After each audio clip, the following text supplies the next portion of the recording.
Hello, it's Concord Wind. I had caffeine, like I just finished my C4. It was Cosmic Rainbow C4, which is the flavor that replaced the Skittles flavor because they must have like lost the license to use the Skittle flavor, so they replaced it with the Cosmic Rainbow, and it's pretty bad. The Skittles flavor was much better. Um, I guess because they were allowed to use like the actual Skittles flavor in the drink, so it was really good. But this new version, the replacement for the Skittles flavor, is not very good. It's very artificial tasting. I warned my sister. I was like, I mean, she's at work right now, but I think she's on lunch. And I texted her and I was like, look, don't get the Cosmic Rainbow C4. And I told her what it tastes like, and then let her know we didn't have to go to Dollar General today because last night I asked her if she could take me to Dollar General in Food City. And this morning she said, sorry, I'm just not seeing this. Yeah, I can do that. And so we won't have to go to Dollar General. We can just go straight to Food City. And so yeah, I might have to pause the video a few times during this recording because, I wasn't able to like take the caffeine as a shot. I had to drink a lot of fluid. And when that's the case, I throw up, and I have been throwing up, so I might throw up again. But I don't want you guys to worry about me, because I'm not doing damage to my esophagus when I throw up because I take a very powerful prescription antacid. That I mean, when I throw up, it tastes like baking soda because it's so alkaline, so it's not eroding my esophagus. Now, if I forget, very rarely, like once every 6 months, I'll forget to take my antacid, and then when I throw up, it's very acidic and it burns. Um, but that's very rare, and for the most part, I take my antacid, and like when I throw up, it's very alkaline, so I don't want you guys to worry about me or anything. I prepared a passage of God's words. It's a devotional that I just finished like before I started recording, and I thought, this is really good. I want to read about this and talk about this. Um, it's about understanding God. That might be the name of the video. Um, or how to understand God, really, or how to know God. That might be a better title for the video. How to know God. Um, so it's a very interesting topic because I think all of us want to know God. Um, I feel like I know Him pretty well at this point. I've seen that there's a lot of sides to God. You know, He's got a side that's very strict and very harsh, and He's got a side that's full of grace and very merciful. And we can even see that in the contrast between the Old Testament and the New Testament. But His disposition remains the same throughout both the Old Testament and the New Testament, because like in the Old Testament, like when people read the Old Testament, they think of God as being very strict and harsh. But then He had mercy on the people of Nineveh. So His disposition was still the same. Like He still had that merciful side to Him back then. And then in the New Testament, people think of God as being very merciful and loving. But He was very harsh on the Pharisees and He cursed them, which shows that He had a strict, harsh side, even in the New Testament. So God is always God. His disposition just reveals itself at different times and in different contexts. But He's always who He is. And I've experienced, both of those sides of God. I've experienced his curses and his blessings. And I'm very proud to have experienced both, his curses and his blessings. I'm very proud to have experienced both of those sides of God. His curses,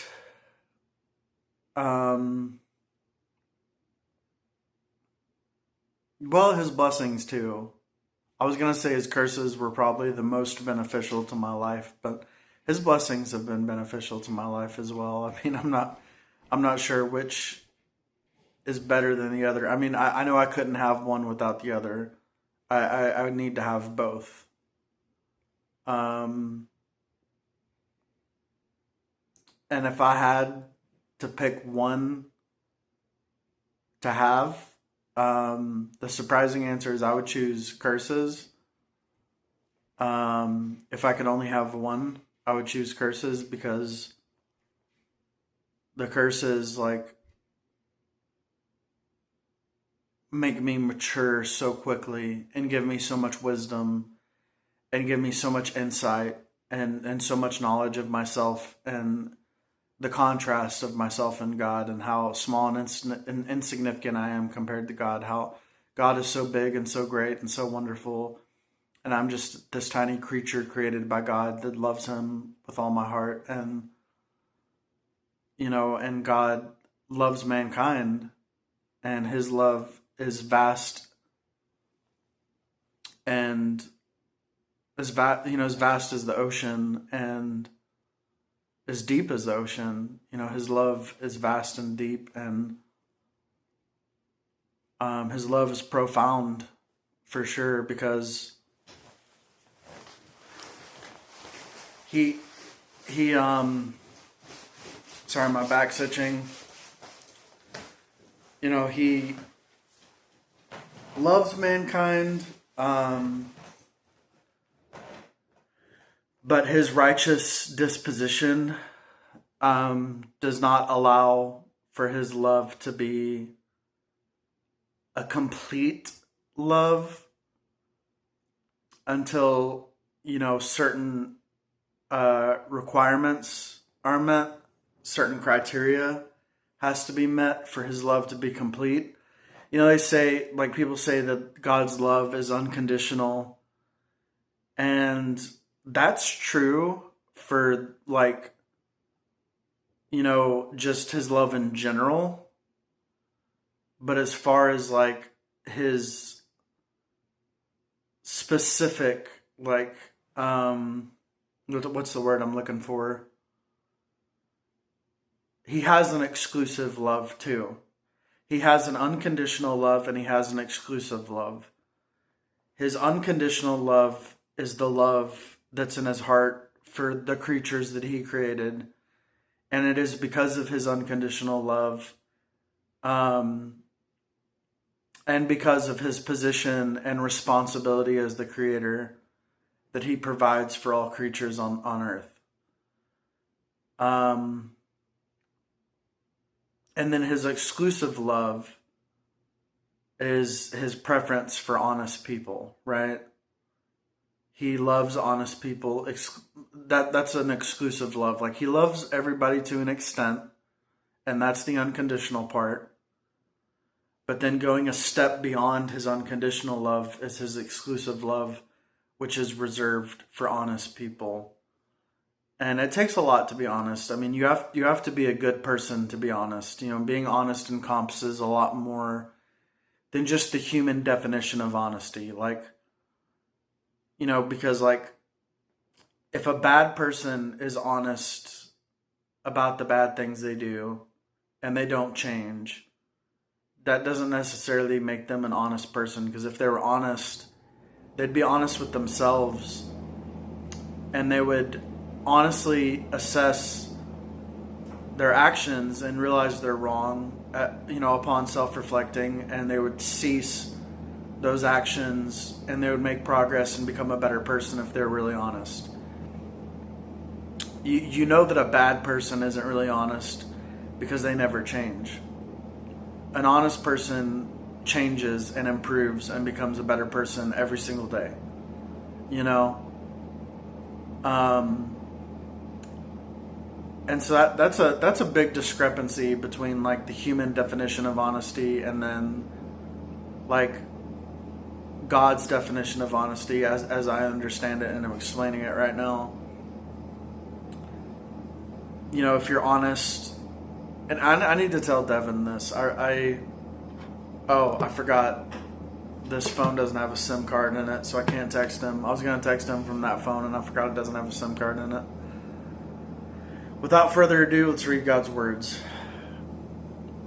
Knowing God must be through reading God's words and practicing and experiencing God's words, as well as experiencing many trials, refinements, pruning, and dealing. Only then is it possible to have a true knowledge of God's work and God's disposition. Some say, I haven't seen God incarnate, so how should I know God? In fact, God's words are an expression of his disposition. From God's words, you can see his love and salvation for humans, as well as his method for saving them. This is because his words are expressed by God himself, not written by humans. They have been personally expressed by God. God himself is expressing his own words in his heart's voice, which can also be called the words from his heart. Why are they called the words from his heart? It is because they are issued from deep down and express his disposition, his will, his ideas and thoughts, his love for mankind, his salvation of mankind, and his expectations of mankind. God's utterances include harsh words and gentle and considerate words, as well as some revelatory words that are not in line with human wishes. If you look only at the revelatory words, you might feel that God is rather stern. If you look at only the gentle words, you might feel that God is not very authoritative. You therefore should not take them out of context. Rather, look at them from every angle.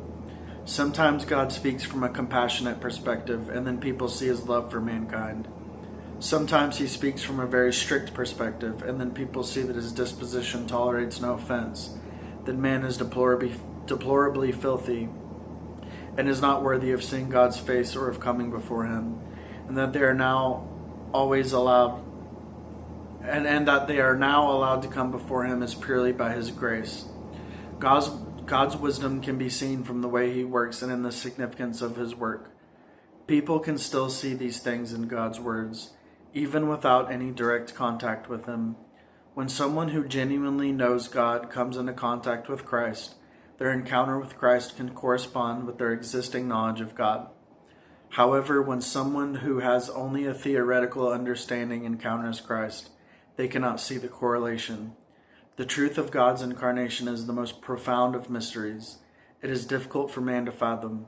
Draw together God's words on the mystery of the incarnation, look at them from all angles, and then pray together, ponder, and fellowship further on this aspect of the truth.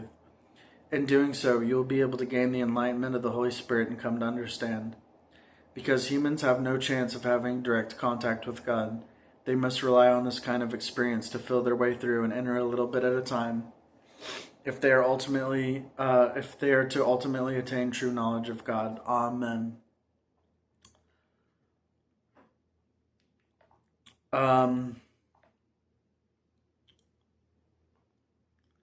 So it's important to read all of God's words to see the full picture, because like even on this channel, I have to,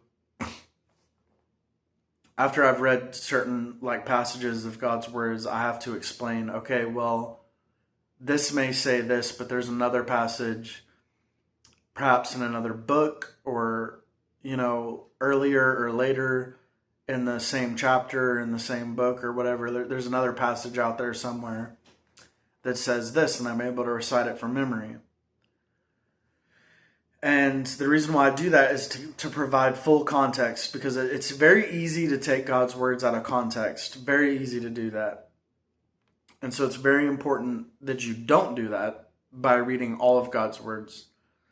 And thankfully, if you watch this channel, I'm very good at like seeing when a passage can be taken out of context, and I'm able to recite for memory another passage that kind of explains the passage I read a little bit better, or provides context for the passage, or shows another side of God, or whatever the case may be. I'm very good at doing that, so that you guys don't take God's words out of context, because it's very easy to do, especially his harsh words. I've been guilty of that. I've taken God's words out of context many times. Like, for example, when I was reading about people with schizophrenia being reincarnated from devils, and you know people who hear voices having the work of evil spirits, and when I would read stuff like that, I misunderstood God, took the words out of context, and thought of myself as condemned, and I was very negative and in distress with extreme anxiety, pacing back and forth in my apartment and tears streaming down my face. I was praying to God and saying, God, well, if I must go to hell, all I ask is that I be destroyed in the process and not suffer eternal torment, because it would be so tragic if someone who loves you so much had to suffer for eternity in hell. And I thought, I just begged for his mercy, for him to just destroy me and be done with it, so that I wouldn't have to suffer eternally in hell, because I love him so much, and I can't help it that I'm reincarnated from a devil. I can't help it. I have the work of evil spirits. And I'm able to understand God's words while under the treatment of medication, which, I will continue to take my medication. So I will continue for as long as I'm able to take my medication. I will be able to understand God's words and practice the truth. And I will be able to love God based on my knowledge of him that I've gained from his words and my experiences, and my relationship with him as well, keeping in contact with him through prayer. And, I tell him I love him multiple times every day, because there's not really, I'm not very creative in how I show my affection, because it's not that I don't know how to, express the words I love you with words other than I love you just to God. Like, it's the case with like everybody, like, and with my family, I tell them I love them, and that's about as far as the affection goes. When I've been in relationships with women, like, or married or whatever, I tell them I love them,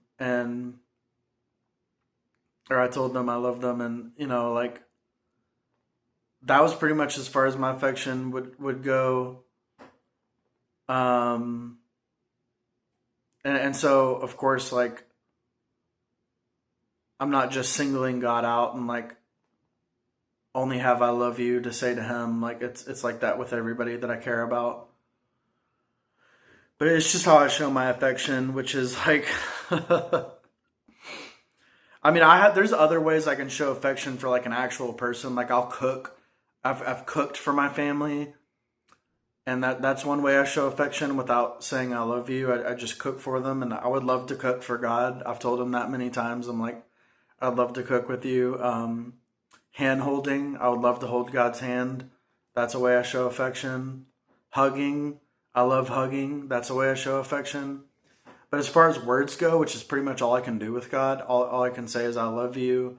I think you're so beautiful. I think you're so adorable. You're so precious to me. You're so special to me. Say things like that to God. And that's how I show my affection for him. And that's pretty much it. I just repeat that a lot because I want to show him affection because I've got so much affection for God in my heart. And if I can't express it, I feel like I'm going to go crazy. Like, or I'm just going to explode because it builds up and builds up and builds, especially like when I've just been watching entertainment all day long.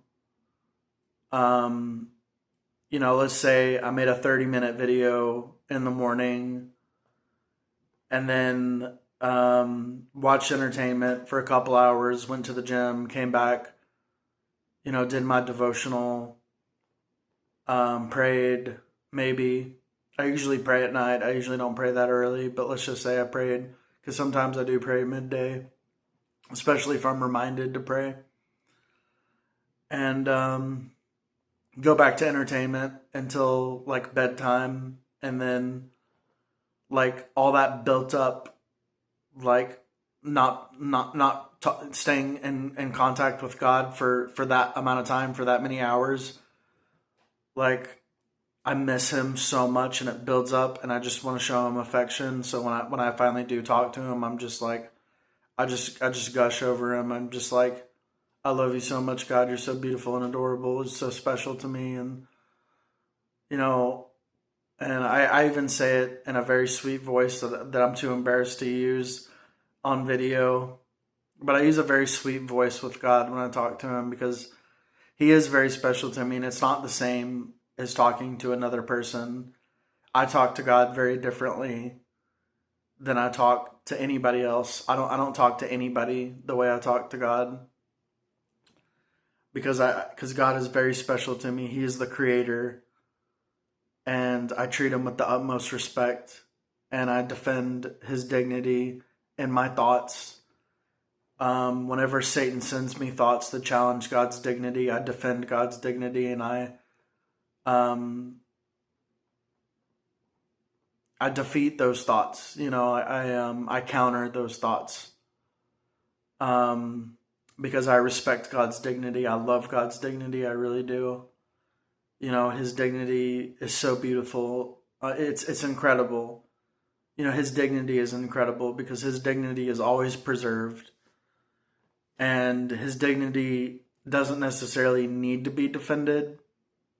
But I come to his dignity's defense anyways because I think it's just good for my heart and good for my mind to defend his dignity. And his dignity is very special, because like nobody can hurt God, at least not physically or spiritually. Like people can hurt God's feelings. God is not jaded or numb. He's very heartfelt. His heart is very susceptible to, damage. He doesn't have a hardened heart at all. His heart is very soft. He is righteous and he can be strict and he can be harsh, but his heart can be wounded by man. But that's the only thing. Like, only his feelings are the only things that are susceptible, but his dignity cannot be challenged by man because man can't see him.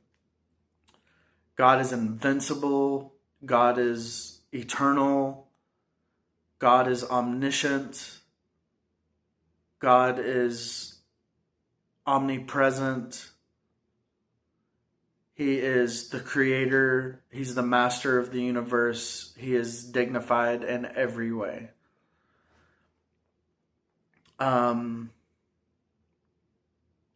not just his spirit, but Christ as well, because some people may say Christ isn't dignified because Christ is a human, but you have to think of it like this, like dignity comes in different forms, and the dignity of Christ is in the fact that Christ is without sin, and to be without sin is to preserve the ultimate dignity.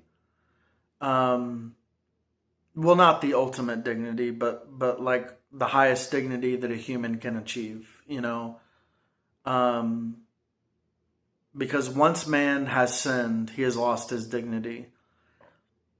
And for man to regain his dignity, he must be without sin. And Christ is without sin, so Christ has the dignity of God. Because to have the dignity of God as a human is to be Christ, which is to never have sinned and to always be without sin from the moment of birth to the moment of death. To always be without sin. And after resurrection, to be without sin. To continue to be without sin for all of one's life, which is eternal for God. You know, that is the criteria to be met for a human to have dignity throughout their entire life. But normal humans outside of Christ cannot achieve that level of dignity. The most that humans can hope for is redemption, which is, you know, everybody has sinned besides Christ. Like, I've sinned, you've sinned, we've all sinned. But we can stop sinning. It is possible. You know, at this point, when I reflect on myself, I don't really find any sin. I find some abnormalities. There's some things about me that are abnormal, which are innate things that are possibly related to the fact that I'm reincarnated from a devil, you know, but there's some abnormalities. I mean, the medication takes care of the majority of my abnormalities, but some abnormalities kind of slip through the cracks and still happen. You know, like, I would give an example, but it's embarrassing. It has to do with, like, my lust and stuff like that. It's very embarrassing. You know, I want to be open and honest with you guys, but there's some things that are just a little bit too personal that I can't talk about. But I will say this much, because this isn't too embarrassing. Like, I have looked at, like, bisexual porn sometimes, and, like, I've had, like, bisexual thoughts, you know, and stuff like that. And I know I'm not bisexual. I know I'm straight. But there's just that abnormality in my thoughts, you know, like, and there's other abnormalities besides that, but that's the one that's the least embarrassing. Which, that's pretty bad. If that's the least embarrassing, you know, like, it gets pretty bad. But, you know, and they're just thoughts, and it doesn't reflect who I am as a person. It doesn't reflect, you know, my actual desires and what I would actually do. Like, I would never date a man. I would never sleep with a man. I might look at a man and a woman sleep together in pornography. You know, I might look at that. But, like, I would never engage with that. Like, I would never, you know, sit in the cuck chair and watch a man and a woman sleep together in real life. Like, I would never do that. I mean, that's disgusting. But as far as, like, looking at, like, pornography or whatever, like, yeah, like, I'll look at a man and a woman sleep together. But that's like, pornography is kind of like thoughts, like, translated into video image. That's kind of what it's like. It's like giving, like, if your imagination isn't strong enough, you can use video to strengthen your thoughts and have your thoughts, like, displayed on a screen, basically. That's what that is to me. It's still not engaging in the act in my mind. But, like, as far as engaging in the act goes, I would never do that. I would never, like, you know, that's just disgusting. And I would never I wouldn't commit fornication either. I wouldn't even, you know, I'm straight and I love women, but I wouldn't sleep with a woman unless I was married to her.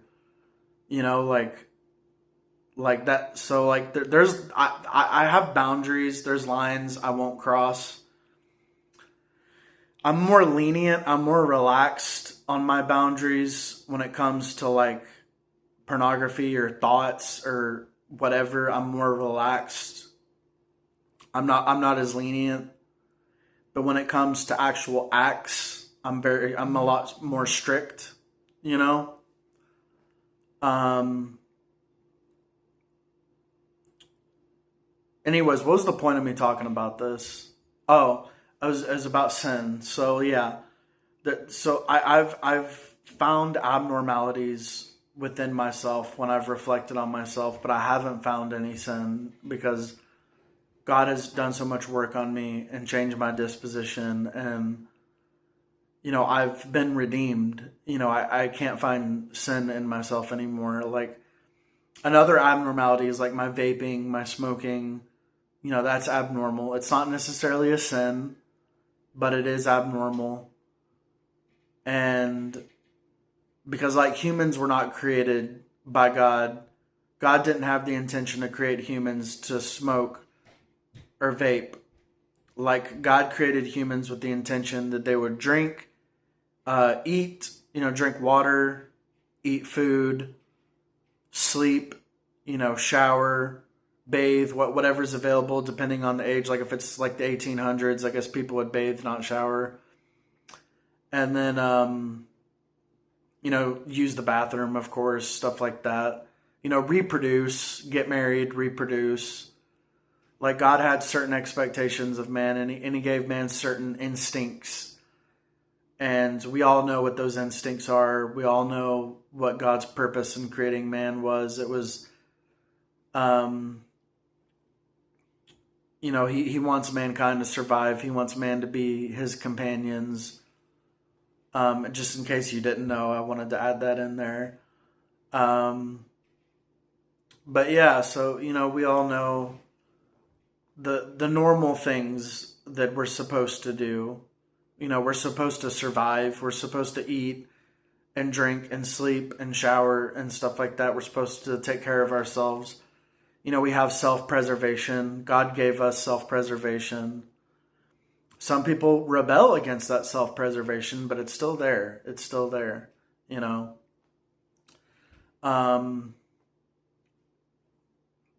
So, we know what's normal, right? Everybody knows what's normal. There's people who can pretend like they don't know what's normal. Like they can say, well, a man can be a woman can be a man.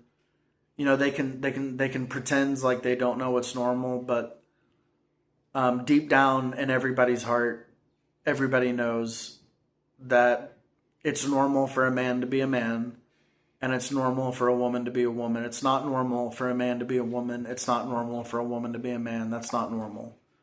And I'm not a conservative, but even I know this. I know that a man is a man and a woman is a woman. I know this.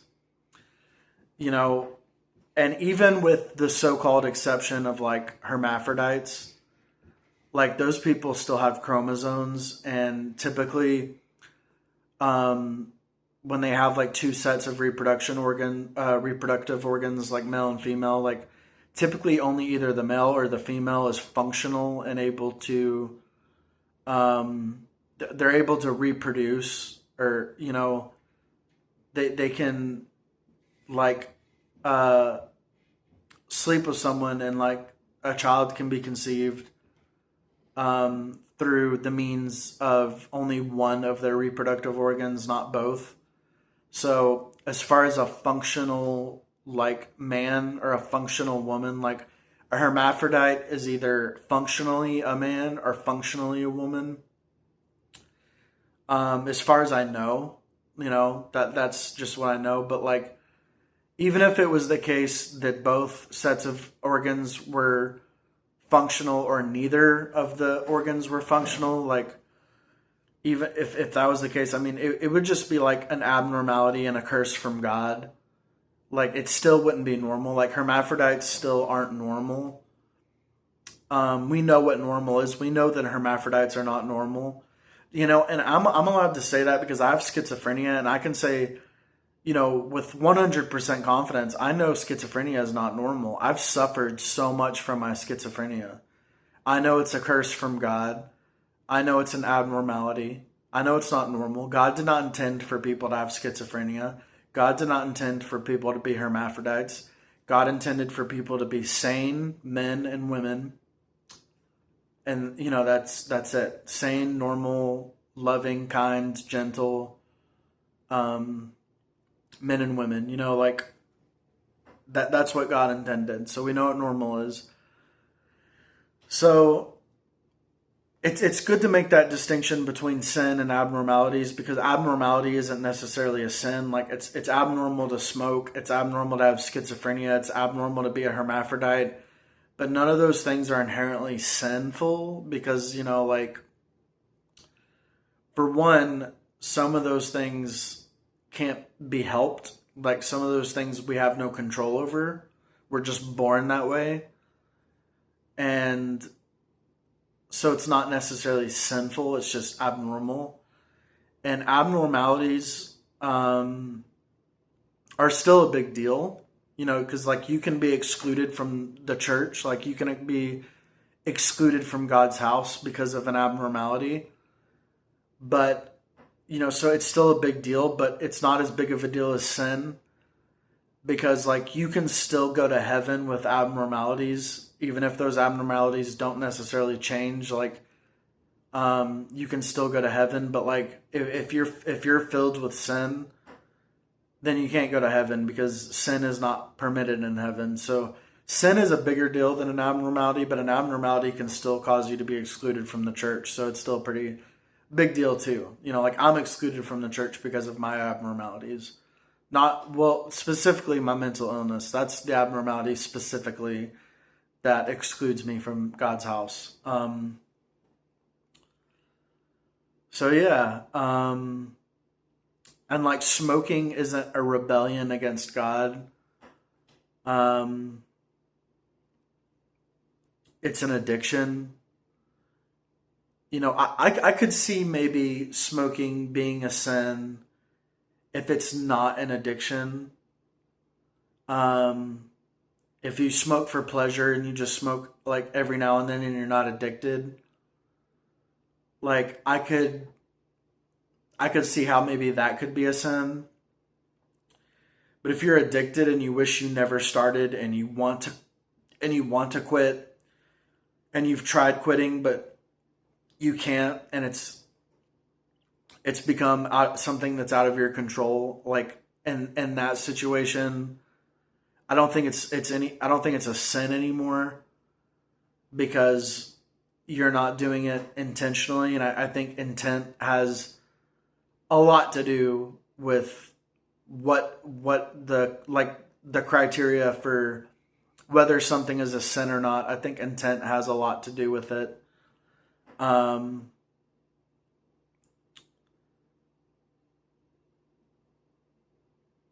Like I think like God has mercy on the ignorant. Like, this world is so unrighteous and so evil and so wicked. You could be ignorant of a certain law, but if you break that law, the police will say ignorance of the law is no excuse and still arrest you. Because this world is wicked, and that's very unfair. This world is very unfair, but God and God's house, are very fair. When God sees ignorant people, he shows them mercy and grace. And if they try to be good people to the best of their knowledge, like despite their ignorance, if they try to do the right thing despite their ignorance, but they remain ignorant their whole lives, like they're granted some level of salvation. They may not necessarily go to heaven, but they won't go to hell. They're granted a level of salvation where they don't have to like suffer eternally or whatever because of their ignorance. And because and God takes responsibility, because God holds authority over all living beings. So like he takes responsibility for human beings, and he takes responsibility for all living beings. And so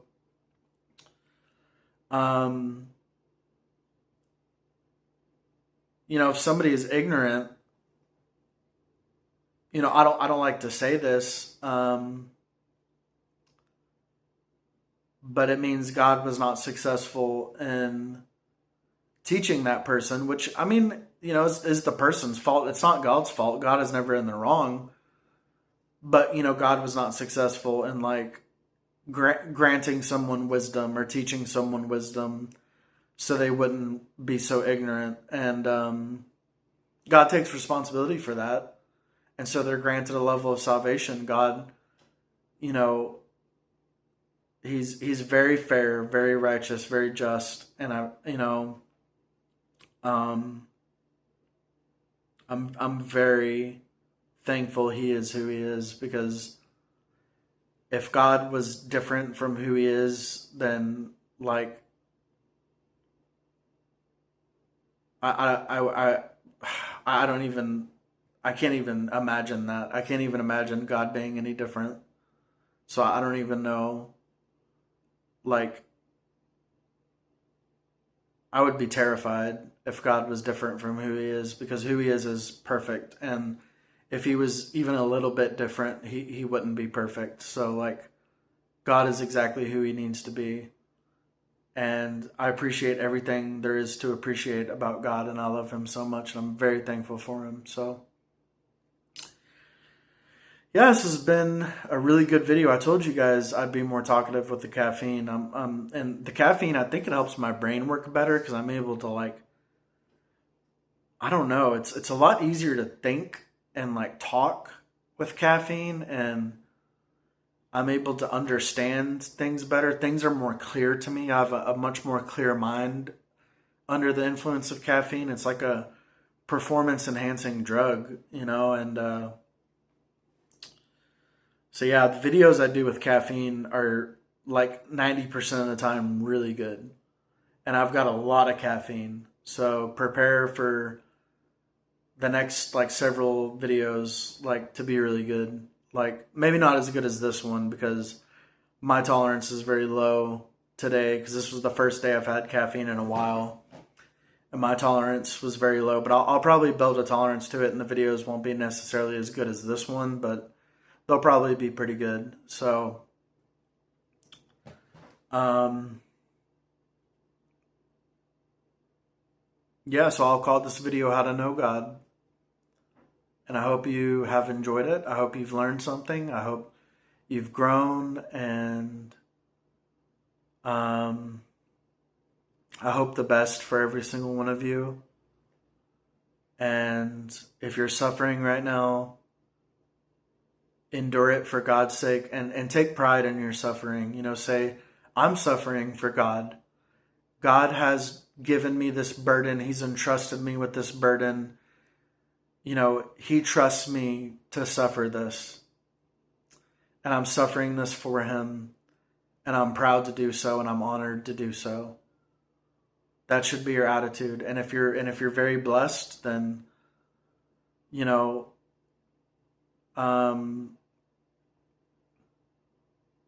just be thankful and pray for God to make arrangements for you so that you can understand yourself and understand him, and continue making progress every single day. And I'm hearing sirens, so I'm getting nervous. I've got anxiety about police, because like I've been tased by police, and I've been in and out of jail, but I haven't been to jail in like 3 or 4 years. I haven't been to jail. But there's things that have happened on Facebook that is kind of sketchy, and so like I get anxiety every time I hear sirens. So, anyways, like I'm oversharing now at this point, but don't worry about me. I'll be fine. I'll probably call my mom after this video to kind of calm down. Because like like being on caffeine and then hearing sirens, the anxiety is kind of like multiplied. That's one of the downsides of caffeine, is the caffeine like does like, if you're talking a lot, you don't really notice the anxiety, but like if you have triggers for anxiety, and like if you come across one of those triggers, like the anxiety is more intense under the influence of caffeine than it would be normally. That's one of the downsides of caffeine, but like every drug has a downside. You know, even my medication for my mental illness has, you know, the downside of like weight gain. And so every drug has a downside. Um, I don't think there's any drug that doesn't have a downside. I really can't think of anything.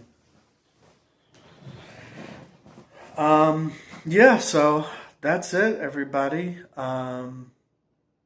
Thank you so much for watching.